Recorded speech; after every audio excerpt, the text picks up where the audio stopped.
স্তাবেন, মা হচ্ছে এমন একটি শব্দ, মাকে যদি আপনি দিল থেকে মা বলে ডাকতে পারেন, আপনার দিলটা আল্লাহ তাআলা ভরে দেয়, মনে প্রশান্তি আল্লাহ তাআলা দিয়ে দেয়। সুবহানাল্লাহ। মাকে কখনো এই কথা বলবেন না, মা যখন আপনাকে কোনো কথা বলে, মা যখন আপনাকে কোনো উপদেশ দেয়, আপনি মাকে কখনো বলবেন না তুমি তো কিছুই জানো না। মা কিছুই জানে না। আপনি যখন কোনো ভাষা শিখতেছিলেন না, কোনো কিচ্ছু বুঝতেন না, কোনো কিচ্ছু জানতেন না, তখন কিন্তু আপনার সেই মাই কিন্তু আপনাকে সমস্ত কিছু শিক্ষা দিয়েছেন। তাহলে আপনি আপনার কোন থিওরি থেকে আপনি বলছেন মা তুমি কিচ্ছু জানো না? এই কথা মাকে কখনো বলবেন না।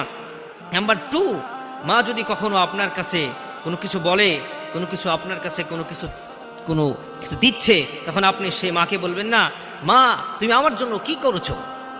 আমার জন্য তুমি কিছুই করো নাই। আপনার জন্য আপনার মা কত না কষ্ট করেছে। শীতের সময় আপনার মা আপনাকে আপনি পেশাব করে বিছানা ভিজিয়ে দিয়েছেন, আপনার মা আপনাকে সেই শীতের সময় বুকের উপরে রেখেছে।